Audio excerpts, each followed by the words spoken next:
भगवान की जय। गुरु जी 2 मिनट ले सकते हैं, 2 मिनट ले सकते हैं। काका ढाबा के यहाँ के निवासी हैं। आप लोगों का सौभाग्य है कि परम आदरणीय गुरुदेव आदित्य कुमार झा जी आज 5 दिनों से सबको भागवत कथा का श्रवण कर रहे हैं, सुना रहे हैं। इतनी सरल भाषा में सबको बता रहे हैं कि सबको आसानी से समझ जाए। जहाँ भागवत होती है वहाँ साक्षात वैकुंठ का वास हो जाता है। इतने जितने आते हैं भक्तगण उनको साक्षात गुरुदेव ने वैकुंठ का दर्शन करा दिया। और बोलते हैं कि जहाँ राम कथा होती है, भगवान कथा होती है, वहाँ साक्षात भगवान का निवास होता है। जहाँ भक्त आते हैं और भगवान का भक्त के बीच में कोई दूरी नहीं रहती है। और जितने भक्त यहाँ से जाते हैं कथा सुन करके, उनका दर्शन करने मात्र से सबके कष्ट दूर हो जाते हैं। आप 3 घंटा यहाँ पे आकर के विराजमान होते हैं, कथा सुनते हैं। 3 घंटा आपके सौभाग्य मिला है, जो 7 दिन कथा सुनने का हमको भी मिला है। परम सौभाग्य कि गुरुदेव के कथा सुनने का आते हैं, इनका श्रवण सुनते हैं। कहा गया है कि जो राम राम 2 बार बोलता है 108 मनका के बराबर होता है। र होता है 27वां अक्षर, आ होता है दूसरा अक्षर, अम्मा होता 25वां अक्षर। 27 2 29 25 54। तो पहले के बुजुर्ग लोग मिलते थे तो राम राम कहते थे। क्यों कहते थे? कि 2 बार राम राम कहने से 1 माला जाप करने के बराबर पुण्य प्राप्त हो जाता है। जय हो, इनके लिए जोरदार तालियां हो जाए एक बार। जय हो। भगवान शिव एक बार बैठे हुए थे तो माता पार्वती विष्णु सहस्त्र नाम कर रही थी।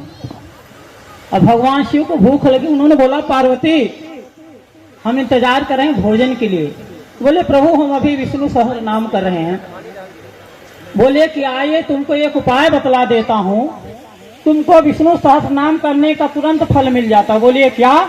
बोले आप राम राम बोल दीजिए 2 बार, 1000 विष्णु सहस्त्र नाम के बराबर पुण्य प्राप्त हो जाता है।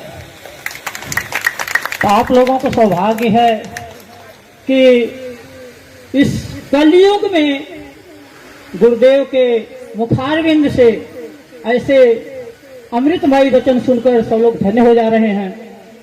और सबसे श्रेष्ठ युग व्यास जी ने बोला है कि कलयुग होता है। सतयुग में जो 10,000 तपस्या करके, जप करके, कीर्तन करके, भजन करके जो पुण्य मिलता था, त्रेता युग में 1000 साल करने को मिलता था। और वही पुण्य आपको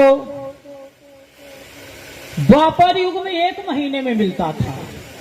और यही पुण्य आपको कलयुग में 1 दिन कथा में सुन करके 10,000 वर्षों का पुण्य प्राप्त हो जाता है। तो सबसे श्रेष्ठ तो कलयुग हुआ गया ना हमारे लिए, बराबर है ना?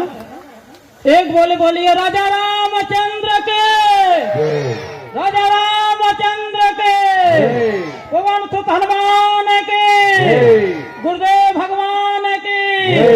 हमारे गुरुदेव जो हैं आदित्य कुमार झा जी, गुरुदेव को नाम में ही आदित्य, आदित्य बोलो तो सूर्य, सूर्य सबके जीवन के अंधेरे को मिटाता है।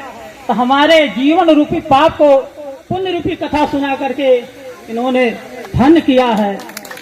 हमारे आचार्य श्री संजय मिश्रा जी जो हैं, ये भी हैं। एक संजय थे धृतराष्ट्र के पास में, उन्होंने धृतराष्ट्र को भगवान नारायण का दर्शन करा दिया। और एक आचार्य हमारे जी हैं कि आप लोगों को भागवत कथा का पुण्य सुना दिया। आप लोग आते हैं, कथा में बैठते हैं, तो कथा में बैठने का सबसे बड़ा महत्व ये है, 3 घंटा कथा में बैठते हैं।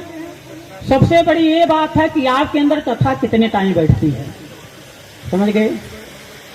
कथा सुनिए, दो कान से, इधर से भी सुनिए से इधर से, और उसको अपने अंदर धारण करिए, वो महत्व रखता है।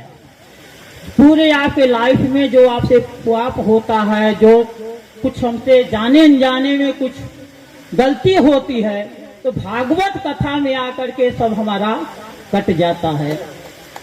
अब भागवत कथा में आकर के जो पाप होता है हमसे कभी कटता नहीं है। इसलिए आप लोग आकर के तन मन से भागवत कथा प्रेम से सुनिए। भगवान का जो चर्चा होता है, कीर्तन होता है, जप होता तप होता है, वो भागवत होती है। जो इंसानों को होता है वो भजन नहीं होता है, वो कष्ट होता है। तो आप लोग घर की बुराई, घर की परेशानी घर पे छोड़ करके भगवान के चरणों में आकर के 3 घंटा श्रद्धा से भक्ति सिंह की कथा सुन करके, गुरु एक ऐसे होते हैं कि सदमार्ग दिखाने वाले होते हैं। परम आदरणीय जी, भगवान जी को कथा के लिए हमें विश्राम दीजिए। बस कथा इसलिए का आप जो लोग आ गए हैं तो प्रेम से श्रद्धा से जय श्री राम, सबका कल्याण। बोले श्री शंकर भगवान की जय। हम अपनी वाणी को विराजमान में देख करके गुरु जी से बोलते हैं। तो गुरु जी अपना कथा जय